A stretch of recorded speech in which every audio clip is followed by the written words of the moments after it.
Isang magandang araw mga kaibigan! Narito na naman po si Shenshen TV na magbabahagi sa inyo tungkol sa kwento ng pag-ibig. Pero kung bago ka pa lamang sa aking YouTube channel, paki-like lang po ng ating video, paki-click na rin ang subscribe button at ganon din ang bell icon para lagi kayong updated sa mga paparating ko pang mga uploads. Chapter 31. Pagkatapos ng seremonya ng kasal, inimbitahan ni Timothy ang mga witness namin na mag-lunch sa master restaurant. Ang dalawang katrabaho ko, na kaibigan ko na rin ay tuwang-tuwa na makasama roon.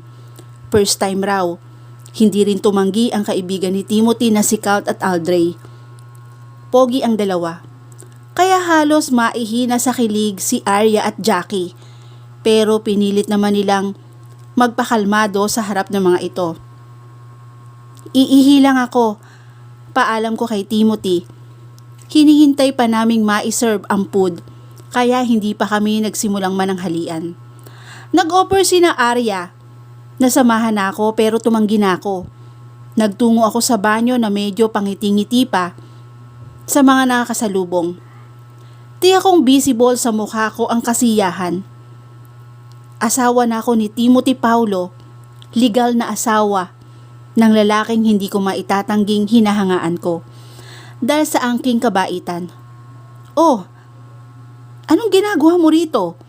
Natigilan ng dalawang babae na inabutan ko sa banyo na nagre-retouch ng makeup nila. Hello, bati ko sa dalawa. Ano na nga ba yung pangalan nila? Nakalimutan ko. Pero tiyak kong mga kaibigan sila ni Meredith. Hindi ko lang ma-recall ang mga names nila. Isa sa sakit ko, kahit ilang ulit ko silang na-meet, nakalimutan ko pa rin ang mga pangalan nila. Mukhang asensado ka na ha? Nabalitaan namin kay Meredith na sinalo mo ang nobyo niya. Ganyan ba ang sinabi sa inyo nun? Tanong ko sa mga ito.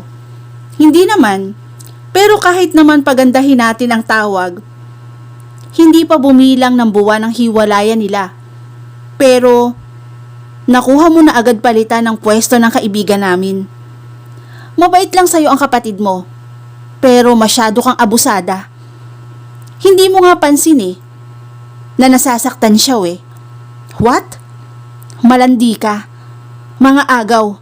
Sana, pagsisihan mo na inagaw mo ang nobyo ng kapatid mo. Karmahin ka sana. Dahil deserve mo naman na makarma. Dahil sa ugali mo, inirapan pa ako, saka sila lumayas. Grabe naman. Ang mali lang naman namin ay maaga kaming nagkaroon ng ugnayan ni Timothy. Pero hindi ko naman inagaw sa kakambal ko si Tim. Hiwalay na sila pero hindi pa rin pwedeng i-justify ang naging action ko ng gano'n na lamang. What if mahal pa nga talaga ni Meredith ang ex niya? What if maisip nitong balikan? Paano na ako kapag nangyari yon? Hindi na naman ba mapipili? Imbis na magbanyo, nakalimutan ko tuloy ang tunay kong pakay. Bumalik ako sa private room kung saan tamang-tama na sineserve na ang pagkain namin. Agad na tumayo si Timothy at pinaghila ko ng upuan. Kinilig naman si Arya at Jackie sa naging gesture ng lalaki. Arya and Jackie, para sa pasasalamat namin sa pagpapaunlak sa favor namin sa inyo. Mamaya, kunin nyo sa sasakyan yung inihanda naming gift ni Claudette. Meron ba? Kahit ako ay napatanong sa sarili ko. Hindi ko alam na may gift na inihanda ang lalaki para sa dalawa. How about us, Tim? Witness din kami Singit ni Colt na kunwari disappointed dahil si Arya lang at si Jackie ang tinutukoy ni Tim. Hindi nyo na kailangan yon. Sumama na lamang kayo sa amin. Inuman tayo. Nope. Pasa ko dyan. May kailangan pa kasi akong bantayan May katigasan kasi ang ulo nung alaga ko ngayon. Kaya hindi muna ako sasama. Saka, honeymoon ninyo. Ayaw ko makaistorbo. Sinong alaga? Tanong ni Tim. May dinedate ka ba ngayon? Meron. Pero hindi pa pwedeng ipakilala. Ayaw niya baka daw magkagulo. Sinabayan pa nito yon ng tawa. That's for sure. Iiling-iling na ani naman ni Aldray. Mukhang kilala nito. Ang tinutukoy ni Colt. Sa susunod na lang pala. Sulitin nyo na muna itong lunch. Babawi na lamang kami sa church wedding namin ni Claudette. Sinulyapan pa ako nito at kumindat ang loko. Kumindat lang para kinilig na pati kasinit-singitan ko. Tiyakin mo lang ha, na ako ang best man mo, dude. Of course! Sino pa ba sa tingin mo? Gusto ko lang tiyakin pare. Madidisappoint ako kung hindi ako ang kunin mo. Tapos si Meredith ang maid of honor. Singit ni Aldray. Napangiwi tuloy ako. Tiyak yon. Lalo't kakambal naman ni Claudette. Right babe? Ani ni Timothy. Mahigpit akong yakap ni Timothy habang nakahiga kami sa kama. Para kaming hindi marunong makontento, pagpasok pa lamang sa apartment ay hindi na kinakailangan pang mag-usap. Agad naming sinunggaba ng isa't isa, kaya humantong kami sa mainit na tagpo sa sala. Hindi pa nakontento. Inangkin din ako nito sa kusina, banyo, at dito sa kwarto ang panghuli. Pagod na pagod ang katawan ko, pero satisfied naman. Cellphone mo yata yung nagri-ring. Pukaw ko sa atensyon nito. Tinatamad akong sagutin. Ako nang kukuha, Tim. Tinapi ko ang kamay nito. Kinalas naman nito yon sa pagkakayakap sa akin. T-shirt nito ang suot ko. Nang lumabas na ako at kinuha sa pantalon nito ang cellphone. Meredith? Basa ko sa pangangalan ng kapatid ko na nasa collar. Dali-daling bumalik ako sa kwarto. Nakaupo na sa gilid ng kama si Timothy nang iabot ko rito ang tawag. Expected kong tatayo ito at lalabas. Ngunit hinawakan nito ang kamay ko. Saka hinila ko nito sa tabi niya at pinaupo. Nang sagutin nito ang tawag, ay ni-loudspeaker pa niya yon. Hello? Timothy? Lab, nasan ka ngayon? Baka sa boses ang pamamalat. Tanda na kanina pa ito umiiyak. Sinulyapan ko si Tim. Hinahanap ang ekspresyon na inaasahan ko, pero kalmado lang ito. I'm with Claudette. Pwede mo ba akong puntahan ngayon? I need you please. Hindi ko na kasi alam ang gagawin ko. Mahal pa kita, Timothy.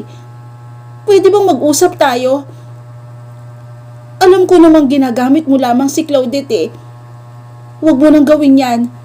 Kawawa ang kapatid ko. Pinagsalikop ni Timothy ang mga palad namin. Gusto ko sanang bawiin pero hindi niya pinakakawalan. Hindi ko siya ginamit. Malabong gawin ko yun sa kanya, Mary. Masaya na ako.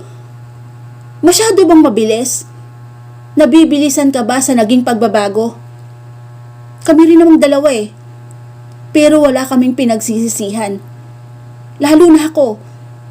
Kasi alam mo, masaya ako.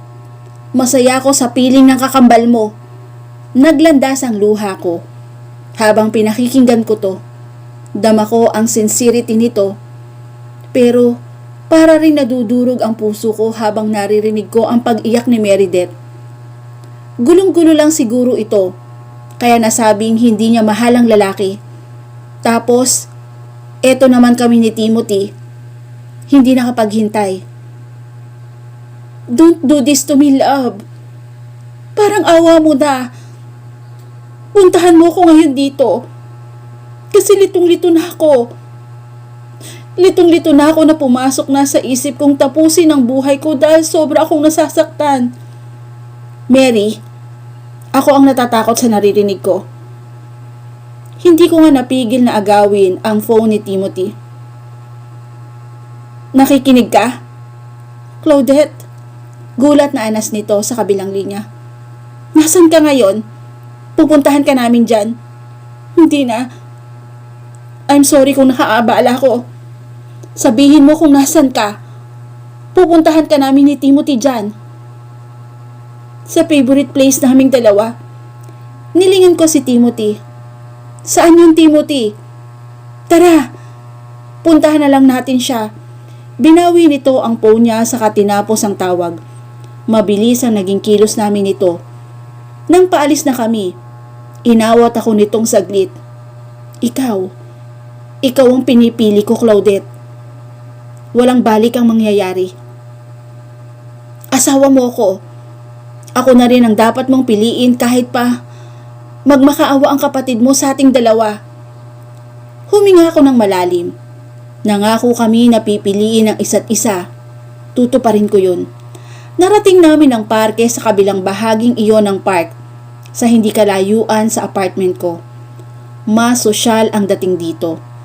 Dahil may coffee shop pa na nakapwesto sa magandang tanawin. Wala nang ibang customer bukod kay Meredith na nasa pinakasulok. Nakayukyuk lang ito roon. Tim, tawag ni Colt. Narito rin pala ang lalaki. May hawak itong beer at gamit ang kamay na bakante.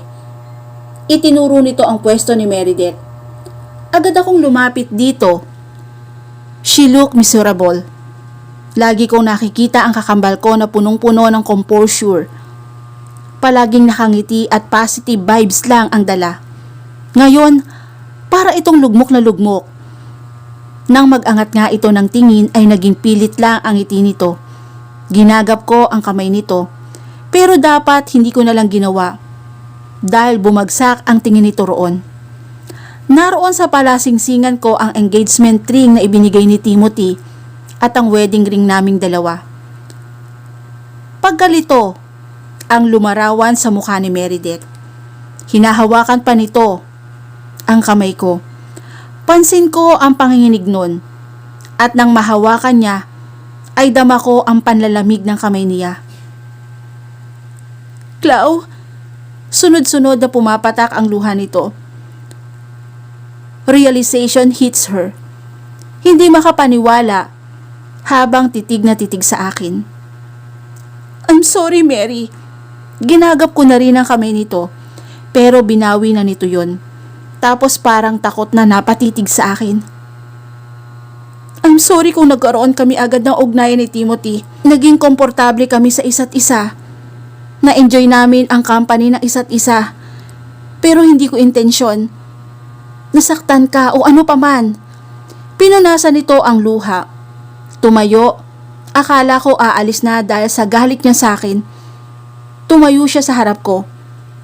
Hinintay ko na lumapat ang palad niya sa pisngi ko. Ngunit hindi karahasan ang ipinakita nito. Nakuha pa ako nitong yakapin habang nasasaktan siya. Kapatid ko, patawarin mo ko. Umiiyak na bulong ko rito. It's okay. Be happy. Yun sanang ipinangako mo sa akin. Kumalas ito sa pagkakayakap. Mary, aaminin ko. Gusto ko siyang bawiin. Na-realize ko na kasi na mahal ko pa talaga siya. Sadyang marami lang akong problema pero dahil kasal na kayo, mananahimik na ako. Hindi ko guguluhin ang relasyon na nasimulan nyo. Alaghaan mo ang lalaking mahal ko, Claudette. Iyon lang ang mahihiling ko. Kasi mahal na mahal ko siya. Sobrang mahal ko siya. Kaya i-give up ko para maging masaya siya. Punong-puno ng guilt ang puso ko habang naririnig yon sa kakambal ko. Sa church wedding nyo ha? Kunin mo ko na maid of honor ha? Magiging okay ka lang ba talaga? Naninigurong tanong ko rito. Yes, okay lang ako. Tinapik nito ang balikat ko. Saka siya tuluyang umalis. Nakita ko pa si Colt na tinatapik ang balikat ni Timothy saka kumilo si Timothy para sundan ang kakambal ko. Si Colt na nakatanghod sa dinadaanan ng dalawa, nagpa siyang lumapit sa kinauupuan ko. Hi Claudette, bati nito sa akin. Tinanggihan ko ang offer nitong beer, kaya ipinatong niya lang sa table. Huwag kang mag-alala. Ako nang bahala kay Meredith. Malapit din ba kayo sa isa't isa? Kaibigan ko sila ni Timothy. Pinsan ko pa nga ang asawa mo. Close kaming tatlo. Pwede bang tignan-tignan mo siya para sa akin? Don't worry. Hindi mo na kailangan pang makiusap. Dati ko nang ginagawa yan. Salamat.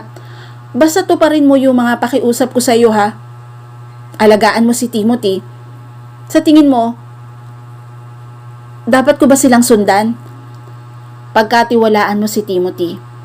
Nung sinabi niya sa akin ang plano niya na pakakasalan ka, alam kong wala na makapagbabago noon. Kahit si Meredith kung nalaman niya ng mas maaga. Hindi rin naman yun magbabago pa dahil yun na ang desisyon ni Timothy. Ikaw ang pinili ng kaibigan ko. Kahit na ano pa ang mangyari, siya dapat ang piliin mo. Tulad ng pagpili niya sa'yo. Tumango-tango ako. Babe, napalingon agad ako sa asawa. Nakangiti ito pero may bakas ng luha sa kanyang mga mata. Uwi na tayo. Sinulyapan ko si Colt. Ikaw nang bahala kay Meredith, ha? Aalis na kami. Sure. Sumama na agad ako sa asawa ko. Panay ang pisil nito sa kamay ko. Panay rin ang tanong kung ano ang nararamdaman ko. Kitang-kita ko rito ang concern niya sa akin. Sabi ni Mary, magiging mas masaya raw sana tayo. Magiging okay raw siya. At wag natin siyang alalahanin. Sa tingin mo ba dapat siya pa rin? Ikaw ang pinili at pipiliin ko ng paulit-ulit. Putol nito sa sasabihin ko sana. Ang kamay nitong nakahawak sa kamay ko iniangat ko at pinatak ng halik. Let's make it work, babe. Oo, Timothy. Hindi madali para sa aming lahat. Pero ang planong church wedding ay ipinagpatuloy namin kahit kasal na kami. Masaya kaming sinang-ayunan ang mga plano ng mga Paulo sa bonggang kasalan na to. Sa kanilang lahat, ang Lola Astrid at Lolo Delton ang pinaka-supportive. Ang parents ko naroon lang at sumuporta sa amin dahil iyon ang expected na gawin nila. Si Meredith, hindi na halos matagpo ang landas. Bukas na ang church wedding namin ni Timothy. Narito na kami sa hotel kung saan naka-check-in ang lahat ng mga kasama sa wedding entourage. Malapit kasi rito ang simbahan at mas maganda dito na dito kami manggaling. Bawal daw tayo magsama sa isang kwarto, paalala ko rito. Nandito kami sa balcony. May magandang setup ng table kung saan nakahain doon ang hapunan naming dalawa. Hindi ako makakatulog kung hindi ka katabi, babe, malambing na ani ng lalaki. Ang sweet naman ng asawa ko. Kinilig na ani ko. Nangalumbaba pa ako upang pagmasdan ito. May regalo akong inihanda rito, pero bukas ko na lamang yon ibibigay sa kanya. Dahil sa tingin ko'y iyon ang perfect na pagkakataon para ibigay ang regalo ko. Simula nung mag-focus kami sa pagpaplano sa wedding namin, huminto na ako sa trabaho ko. Sa kondo na rin ako ni Timothy tumira, gaya ng request nito. Mas lalo tuloy hindi magtagpo ang landas namin ng mga magulang ko dahil hindi naman nila alam kung saan yon. Sweet lang sa'yo. Ito pa ang naghiwa ng stick at sinubuan ako. Kung hindi ako nag-take risk sa relasyon na to, hindi ko siguro mararamdaman ang sayang nadarama ko ngayon. Pakiramdam ko'y buong-buo ako dahil sa atensyon na ibinibigay nito, pati na ang respect na hindi ko rin inaasahan na ibibigay nito sa akin. Nang yayain niya akong sumayaw, ay agad akong pinaunlakan siya. Ginamit pa niya ang cellphone niya at nagpatugtog doon. Mas naging espesyal ang tagpong yon dahil habang tumutugtog ay sinasabayan niya rin ng pag-awit. Para siyang nangangako sa akin sa bawat pagbigkas niya ng mga kataga. Mas naging espesyal ang tagpong yon dahil habang tumutugtog ay sinasabayan niya rin ng pag-awit. Para siyang nangangako sa akin. Sa bawat pagbikas niya ng mga kataga, mas naging panatag tuloy ang aking pakiramdam. Hindi na ako makapaghihintay na sabihin sa'yo to. Dapat bukas pa. Pero gusto ko, kapag humarap tayo bukas sa altar, alam mo na ang laman ng puso ko. Huminto ito sa pagsasayaw. Napatingala na rin ako. Bumilis ang kabog ng dibdib ko. Ano yon? Claudette, mahal na kita. Singhap ang unang lumabas sa bibig ko. Haharap tayo sa dambana na bukal sa dibdib. Tunay at walang kahit na anong pagpapanggap, babe. I love you. Emosyon na tinititigan ko ito. Hindi to mahirap mahalin. Sa sobrang dali nga, bago nito na-realize na mahal niya na ako, mas nauna ko pang aminin yon sa sarili ko. Mahal ko na rin ito. Hindi sapat ang love you. Para lang, lubos nitong maramdaman ang pagmamahal ko. Umapaw yon sa puso ko ngayon. Mahal din kita. Mabuti na lang at nahawakan ko to para kasing nanlalambot ang tuhod nito. Totoo ba, babe? Naninigurong tanong nito sa akin. Oo, mahal din kita. Sa labis na galak ay agad ako nitong niyakap. Mas naging emotional tuloy kami habang magkayakap at marahan ang gumagalaw para sabayan ang tugtuging pumapailan lang sa balcony ng hotel roon. At dito na po nagtatapos ang chapter 31 ng aking kwento. Muli po, maraming salamat po and God bless all.